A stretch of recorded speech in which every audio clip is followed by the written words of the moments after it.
In 1997, the Civic finally got the Type R brand. This is in the guise of the EK9. Now, released in 1997, August 19th, this came with the B16 engine that we all know and love. Obviously, following the success of the Honda NSX-R and the Integra Type R, the Civic finally got the Type R badge. It was running 182 brake horsepower, which at the time was quite respectable. Obviously, having the VTEC kick in and the noise that we all know and love, it's really popular among the younger generation, and even still to this day, it's obviously a really sought after car.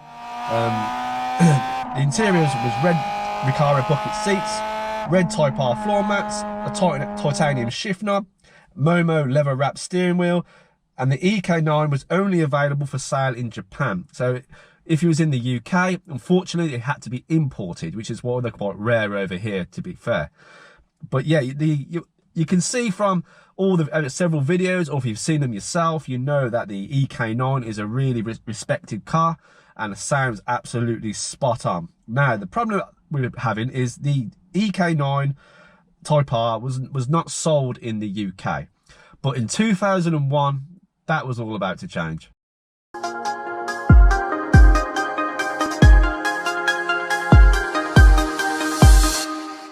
How is it going, guys, and welcome to the channel. I do apologise for not uploading last week. I've not been very well, so that's why I haven't been uploading, so to speak. So I've not been feeling very well at all.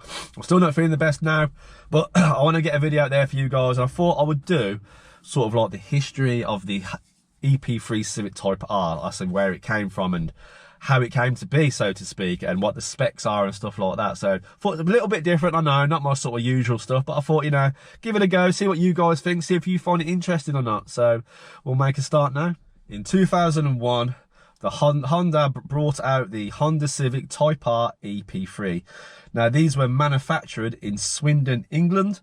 The Euro domestic market Type R featured a 197 horsepower 2-litre VTEC engine known as the k20 A2, and the regular Type R treatment of seam welding, a close ratio 6-speed transmission, and upgraded brakes, but didn't include some of the higher end stuff such as a Helicals limited slip diff and the red Recaro seats that were in the EK9. But Honda did bring out a JDM version, which was white, which again, weirdly enough, this was manufactured in Swindon and then was shipped to Japan. But it did come with an LSD and the red Recaro seats that we all quite common to see on the JDM models. Then in 2003, the ep3 got a facelift. A lot of improvements were made, revised EPS, quicker steering, revised suspension settings, projector headlamps. The JDM model came equipped with halogens only, while the ones that we got in the Euro domestic market came with an option for HIDs with self-leveling motors. Came with a lighter clutch and flywheel assembly, and basically obviously different headlights and different tail lights, so to speak. So yeah, the facelift obviously is the one I own, and I do like it, but obviously they're a bit more prone to rust on the rear compared to the pre-facelift due to the carpets in the rear inner arches. Performance was 0 to 60 was about 6.5 seconds, 5.8 for the JDM. The top speeds of the JDM was 146 mile an hour, and the UK one was 141 mile an hour. Then a couple of special editions were made. The first one being the 30th anniversary edition. Basically, in 2003, Honda celebrated 30 years of the Civic badge by offering a special edition 30th anniversary Civic Type R. This special edition featured red bucket seats from Recaro, air conditioning, privacy glass on the rear windows, a leather-wrapped Momo steering wheel, red interior carpet and door cards. The 30th anniversary models were in the UK were available in Nighthawk Black, Satin Silver and Milano Red. Only 300 of these models were produced, although there was 100 in each colour. Then the next special edition is a Premier Edition, which is one we sort of more common. Basically in 2005, towards the end of the ep3's production run, Honda introduced the Civic Type R Premier Edition, which had the Recaros again, similar to the anniversary ones, although this time they were red and black rather than all red. a darker shade of fabric on the rear seat centre sections, a Momo steering wheel, red carpet, door linings, and Type R embossed into the front brake calipers, and black privacy glass on the rear windows. Air conditioning was an option. Obviously not all of them came with it, some did. They were available in Milano red, Nighthawk black, cosmic grey, and satin silver. So the colours are sort of like the Premier Edition seem to be very similar to the stock editions to an extent, but obviously a lot better spec.